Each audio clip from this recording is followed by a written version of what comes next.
And అట్లనే గంగకెందుకు అంటే సొంత చెల్లెలు, నాకు సొంత చెల్లెలు, నేను గంగకు నేను సొంత అన్నని, తనకు అన్నదమ్ములు లేరు, నేను దాపుగా నిలబడతా అని ఎందుకన్నాడు? ఎందుకంటే నువ్వు రేలార్ ద్వారా ఫేమస్ అయినావు, నీ పాటల ప్రస్థానం అక్కడ ప్రపంచానికి తెలిసింది, విదేశాలు కూడా తిరిగి వచ్చినావు, నీ పాట ప్రభావం అందరికీ తెలుసు. అయినా మళ్ళీ ఎందుకు మూలమైండు, నువ్వు ఆయనను సొంత అన్నలాగా ఎందుకు చూసుకుంటున్నావు? అంటే మీకేమైనా కులం చుట్టిరుకామా, లేకపోతే ఆ కులం కలిసింది కాబట్టి అట్లా ఇదా, ఏంటి ఏంటి? అట్లనేం కాదన్నా, అసలు అంటే చాలామందికి ఇది డౌట్ ఉంటుంది. అంటే నా ఇన్స్టాగ్రామ్లో వీడియోస్ చూసినప్పుడు కానీ బేసిక్గా అంటే వ్యవస్థాపరంగా కాకుండా ఒక వ్యక్తిని అభిమానించడం, ఒక వ్యక్తిని ఓన్ చేసుకోవడం అనేది చాలా తక్కువ మంది ఉంటారు కదన్న. కానీ నేను అన్నని కులం ఒకటి కాదు, వాస్తవంగా నాకు అన్నతో పరిచయం మొట్టమొదటి పరిచయం ఎక్కడ అంటే నాది పాటది ఒకసారి ఇష్యూ అయింది, పుట్ట మీద పాలపిట్ట పాట. ఆ ఇష్యూ అయినప్పుడు ఏమైందనంటే వాళ్ళ కమ్యూనిటీ వాళ్ళందరూ మా ఇంటి మీదకి వస్తున్నారు అని అవతల వ్యక్తులు చెప్పినప్పుడు అప్పుడు ఏమైందనంటే నేను కూడా ఒక ఇంకో ఇంటర్వ్యూలో వేరే ఛానల్లో, యూట్యూబ్ ఛానల్లో వాళ్ళకే కులం ఉందా, నాకు కూడా కులం ఉంది, నేను కూడా పలానా కులానికి చెందిన బిడ్డని అని చెప్పి నేను బహిరంగంగా చెప్పుకోవడం జరిగిందనమాట ప్లాట్ఫామ్ నుంచి. చెప్పిన అప్పుడు తెలిసిన సందర్భంలో ఇట్లనే నార్మల్గా అన్న ఇంటర్వ్యూకి ఛానల్కి క్యూన్యూస్కి అప్పుడే ఛానల్ మొదలైంది అప్పటికి అనుకుంటా. అప్పుడు వచ్చినప్పుడు అన్న నన్ను ఇంటర్వ్యూ నడుస్తుంది, ఇంటర్వ్యూ చేయడానికి వచ్చినప్పుడు అన్న ఇక నా నేపథ్యం అంతా మీ ఇంటికి వచ్చింది కదా ముందు, ఆయన నీ దగ్గరకు వచ్చింది, ఫోన్ చేసి అరే బుజ్జి నేను ఇంటర్వ్యూ చేస్తారా, నేను ఇట్లా సో అండ్ సో అని చెప్పి చెప్తే సరే అన్న రండి అన్న అని చెప్పాను. అన్న అంతకుముందు ఫోన్లో మాట్లాడి నువ్వేం భయపడక మేము ఉన్నాం నీకు అని చెప్పి ధైర్యం చెప్పిండు అన్నమాట. వచ్చి ఇంటర్వ్యూ చేసినప్పుడు ఇంకా మా ఫ్యామిలీ నేపథ్యము, అమ్మ నన్ను నా కుటుంబ నేపథ్యం అంతా తెలుసుకున్నాడు అన్న. తెలుసుకున్న తర్వాత ఇంకా అట్లా నాకు కొంచెం అప్పుడున్న సిచ్యువేషన్లో నేనున్న దాంట్లో నాకు బ్యాక్ సపోర్ట్ ఎవరు కనబడలేరు అన్న. పాట కోసం నేను కొట్లాడినప్పుడు అంటే ఎవరు అందరికీ మాట్లాడాలని ఉంటుంది, ఫోన్లు చేసి మాట్లాడిరు, చాలా పెద్ద పెద్ద కళాకారులు ఫోన్లు చేసి మాట్లాడిరు, కానీ బహిరంగంగా వచ్చి సపోర్ట్ చేసే వాళ్ళు ఎవరు కనబడలేరు నాకు. అన్న ఆ టైంలో నాకు అన్న పెద్ద దిక్కుగా నిలబడ్డాడు అన్నమాట. అప్పుడు ఆ పరిచయంతో కొనసాగి నాకు ఆ పరిచయం కాస్త పాటతో పరిచయం అయ్యి అది మాకు బంధంలాగా ఏర్పడ్డది, అన్న చెల్లెళ్ళ బంధము. సో అప్పటి నుంచి ఇప్పటివరకు నేను అన్న వాళ్ళ ఇంట్లో ఒక కుటుంబ సభ్యురాలుగా చూస్తారు అన్న వాళ్ళు.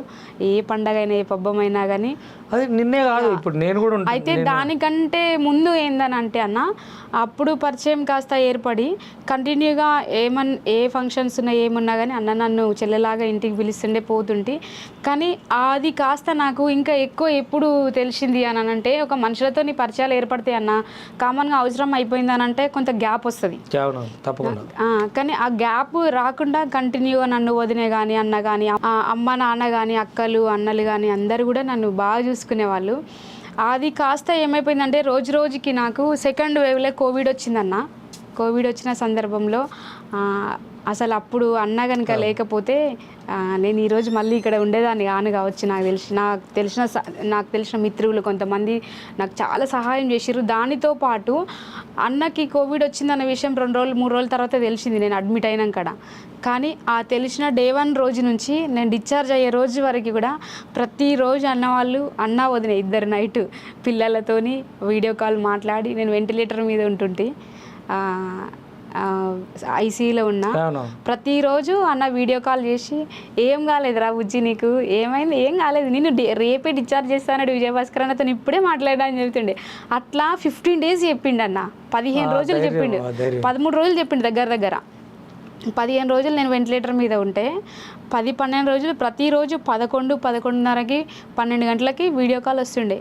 వదినే అన్న ఇద్దరు మాట్లాడుతుర్రు మస్తు. అంటే ఆ టైంలో ఏంటంటే అన్న సొంత కన్నా తల్లిదండ్రులే మొఖాలు చూసుకునే రోజులు కావు, మనుషుల దగ్గరకు వచ్చే రోజులు కావు, సొంత వాళ్ళే దగ్గరకు వచ్చే రోజులు రావు. కానీ అన్నకున్న బిజీ స్కెడ్యూల్లో కూడా ఆయన బిజీ ఉన్న టైంలో కూడా చెల్లెకి ఫోన్ చేయాలి అని నేను బయటకు వస్తావో రావన్న టెన్షన్.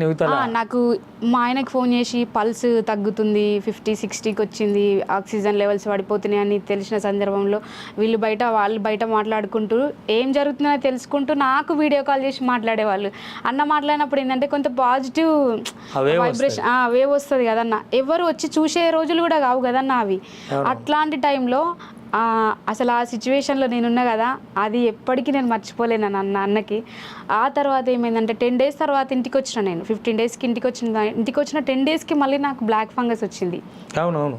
బ్లాక్ ఫంగస్ వచ్చినప్పుడు కూడా నేను హాస్పిటల్కి వెళ్ళిన, ఈఎన్టీ దగ్గరికి వెళ్ళినప్పుడు ఇమీడియట్లీ సర్జరీ చేయాలి, ఈమెకు ఇక్కడికి వచ్చింది, ఐ వరకు వచ్చింది, ఐకి ఎక్కితే ఐ డ్యామేజ్ అవుతుంది అని చెప్పారు ఈఎన్టీ వాళ్ళు.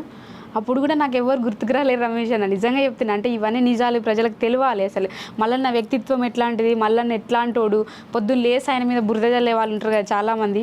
అసలు ఈ ఎన్నికల్లో కూడా అన్న దగ్గరికి వెళ్ళి ఫ్రెండ్షిప్, ఒక వ్యక్తిని దూరం నుంచి జడ్జి చేయడం వేరన్నా, దగ్గర నుంచి చూసి వాళ్ళతో కొంత జర్నీ చేసిన తర్వాత, కలిసిన తర్వాత, దగ్గరికి వెళ్ళి మాట్లాడిన తర్వాత కూడా జడ్జి చేయొచ్చు మనం. చూడకుండా అత్తరబుత్తరగా మాట్లాడతారు కదా, ఉంటారు. అయితే యాక్చువల్లీ ఏమైందనంటే నాకు అప్పుడు కూడా బ్లాక్ ఫంగస్ అటాక్ అయినప్పుడు నాకు ఎవరు గుర్తుకు రాలే. మా అమ్మకి చెప్పాలనో, మా అక్కకి చెప్పాలనో, మా బావకి చెప్పాలనో ఎవరు గుర్తుకు రాలే. ఫస్ట్ హాస్పిటల్కి వెళ్ళి రాగానే ఇమ్మీడియట్లీ సర్జరీ 7 గంటలు అనగానే నాకు అన్ననే గుర్తుకొచ్చింది. మళ్ళీ అన్నకే ఫోన్ చేసిన, అన్న నాకు ఇట్లా బ్లాక్ ఫంగస్ వచ్చిందంట, సర్జరీ చేయాలన్న, అన్న నాకు అంటే ఐ డ్యామేజ్ అయితే ఇట్లా బ్రెయిన్కి ఎక్కుతుంది అంట, అది ఇదని చెప్తుర్రు అన్న, ఇట్లా భయం వేస్తుంది అన్న, నాకేమైనా అయితే నా కొడుకు జాగ్రత్త అన్న అని చెప్పిన అన్న. నాకు అంటే ఇప్పుడు మనం మాట్లాడవచ్చు, చెప్పినప్పుడు అన్న ఒక్కటే మాట చెప్పింది, చిన్నది రా అది, ఎందుకు ఏడుస్తున్నావు, ఎందుకు బాధపడుతున్నావు అని అంటే, లేదన్నా చాలా సీరియస్గా అంటే సివియర్గా చెప్పిర్రు. అప్పుడు తెలంగాణలో నాది 5వ కేసు అన్న బ్లాక్ ఫంగస్. 5వ కేసు, ఫస్ట్ కేసు నిర్మల్ నుండి వచ్చింది అనమాట. ఆయన ENT Gandhi hospital ENT sir చెప్పింది అనమాట. అయితే నీకేం కాలేదు రా బుజ్జి, చిన్నది ఎందుకు ఏడుస్తున్నావు అసలు అంటే, ఎంత పాజిటివ్ మోటివేషన్ ఉంటుందంటే అన్నది, చిన్నదే రా నీకెందుకు, నేను వస్తున్నాగు, నీకు గంటలు వస్తాను నేను అని చెప్పి అని అంటే, మేము ఇంకా భయపడి ఇంటికి వచ్చి బట్టలు చదువుకొని ఇంటికి వెళ్ళి సురక్ష హాస్పిటల్కి వెళ్ళే లోపే మాకు 5 డాక్టర్లను అరేంజ్ చేసిండు అన్న. ఎవరు, మత్తు డాక్టర్ని, జనరల్ ఫిజిషియన్ని, తర్వాత ఈఎన్టీ డాక్టర్, డాక్టర్ లీలా కుమార్ సార్ అని అన్నకు బాగా దగ్గర. ఆ సారు పీడియాట్రిక్ చిన్నపిల్లల డాక్టర్ అనమాట. ఆ సార్ 5 డాక్టర్లను అరేంజ్ చేసి నేను హాస్పిటల్కి వెళ్ళి అడ్మిట్ అయ్యి, నాకు అప్పుడు 400 షుగర్ ఉందన్న, 400 షుగర్ ఉంది. ఎందుకంటే స్టిరాయిడ్స్ పనిచేయాలంటే షుగర్ లెవెల్స్ పెంచుతారు కదా, 400 షుగర్ ఉంది. సర్జరీకి తీసుకెళ్తున్నారు అన్న, ఇంకప్పటికి రాలే.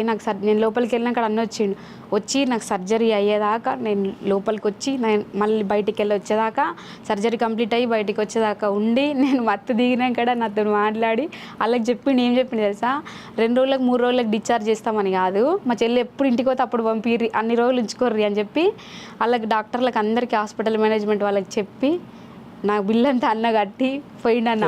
హార్ట్ఫుల్గా చెప్తున్నా.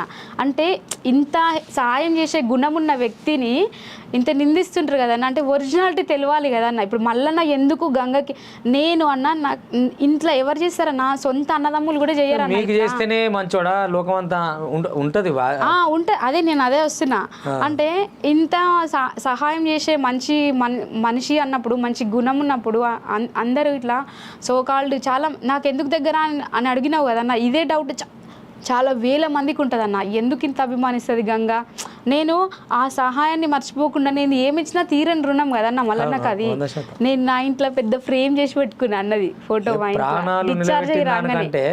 ప్రాణాలు నిలబెట్టే మానవ ధైర్యం ఇచ్చిన దానికంటే ఇంకా పెద్ద ధైర్యం ఏముంటుంది. అంతే కదన్న. ఇప్పుడు సొంత మనుషులే చేయరన్న, సొంత అన్నదమ్ములు ఒక తల్లి కడుపులో పుట్టిన వాళ్ళే చెయ్యరు. అన్న ఎవరు నేనెవరు, నాకు పాట కలిపిన బంధం అన్నది అన్నతోని. మరి నేను మీరు కూడా అంతే.